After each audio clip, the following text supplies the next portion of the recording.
Présent de cette semaine, on vous emmène à la découverte du Gers, justement, au cœur de la Gascogne. Et aujourd'hui, on va prendre la direction du village de Loupiac, berceau du plus connu des mousquetaires de Louis XIV, D'Artagnan, bien sûr, le vrai D'Artagnan. Alors, ce village, c'est devenu un incontournable de la région qui attire des milliers de touristes chaque année, comme nous l'expliquent Nabila Tabouri, Loïc Lemoigne et Daphné Aïssoud, qui sont nos guides du jour.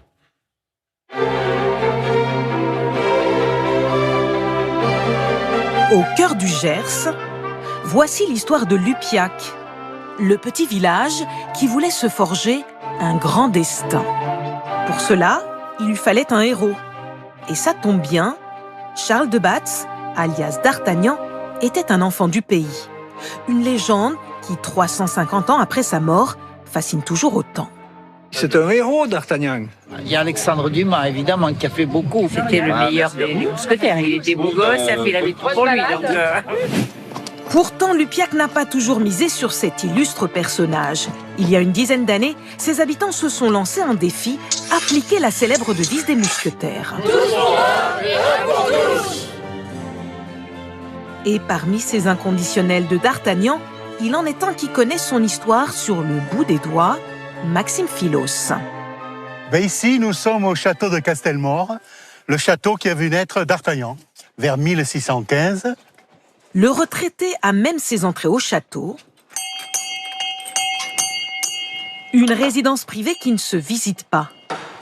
À l'intérieur, la cuisine est restée comme à l'époque du mousquetaire. C'est ici que D'Artagnan a passé les premières années de sa jeunesse. C'est au pied de cette cheminée que son père et ses amis parlaient de la guerre, des batailles, de l'escrime, qui a donné à D'Artagnan l'envie de conquérir. Cette pièce a une âme, elle a quelque chose. On sent presque la présence de D'Artagnan. Il est désormais partout, à chaque coin de rue, sur chaque enseigne. Les villageois ont même décroché des financements et transformé la place principale.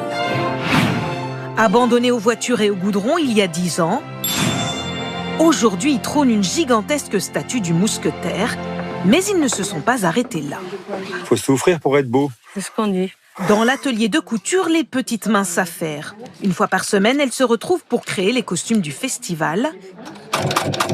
Une fête autour de D'Artagnan qu'ils organisent depuis 10 ans au cœur de l'été. Plus de 500 costumes créés. La première. Non, ça devrait être pas mal. Il y a eu beaucoup de recherches pour y arriver à ce résultat. La couleur, la coupe, on se croirait dans l'époque. Enfin, quand on regarde un film ou qu'on étudie un peu les bouquins, quand on met ça et qu'on se retrouve dans la rue, eh bien, les gens, ils ont les yeux qui pétillent. Les enfants, ça, alors n'en parlons même pas. Enfin, on est vraiment au 17e, un jour de foire à Loupiac. On n'avait pas D'Artagnan à Loupiac, on se ferait autre chose, mais ce serait peut-être pas si marrant. C'est vrai. Et c'est vrai qu'ils s'amusent bien, les habitants de Loupiac, surtout à l'atelier théâtre. Et le loup arrivé là. Bon, n'ayez pas peur. Si on peut en choisir un vieux loup quand même. Hein. Lily Cornu tient le rôle d'une aubergiste un peu voleuse. Santé, mon brave. À la vôtre. Avec d'autres habitants, elle répète les scénettes qu'ils joueront lors du festival. Et là, ton mari te regarde d'un regard profond. Ouais. Le théâtre a permis à certains de se révéler. Santé. Moi, je suis plutôt assez timide d'habitude, mais au théâtre, non. Je suis plus moi au théâtre.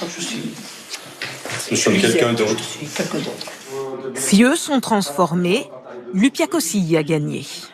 Les villages se fatiguaient, on avait beaucoup moins de monde. Donc du coup, on s'est dit, il faut qu'on fasse quelque chose parce que nous, on veut rester vivre ici. Il ne faut pas qu'on nous oublie. Il y en a un qui ne perd pas une miette. C'est Maxime Philos, notre retraité passionné de D'Artagnan. Oui, ça m'émeut. Pourquoi? Eh bien, parce que de voir qu'on arrive dans ce village qui était à moitié mort, à vivre, à qu'il y ait des gens, etc. Oui, c'est touchant, oui. Mesdames et messieurs, bonjour. De la vie et de l'action. Bienvenue à Loupiac. Grâce aux escrimeurs. Nous sommes les lames lupiacoises. Un autre groupe de villageois qui a choisi de perpétuer le personnage de D'Artagnan dans sa version cap et épée. Eux aussi se donnent régulièrement en spectacle. Ici, il rejoue l'arrestation de Nicolas Fouquet, le ministre des Finances de Louis XIV. Mousquetaire, arrêtez notre cher ami Fouquet. Allons. J'ai confiance en la justice du roi. De quoi enchanter les touristes. Ce jour-là, un groupe venu des Landes. Je l'ai vécu intensément intérieurement. Et en étant devant la statue, c'est encore plus vrai. Et franchement, ça m'a passionné. On y est, on s'est dit, il a été là, et puis quand on voit ça, c'est sa mémoire, et oui, on s'y croirait, on y est, on est dedans, on est dans sa vie, quoi. L'aura de D'Artagnan planera encore longtemps sur Lupiac et ses villageois. Le mousquetaire est bien le 321e habitant de ce village du Gers, pas comme les autres.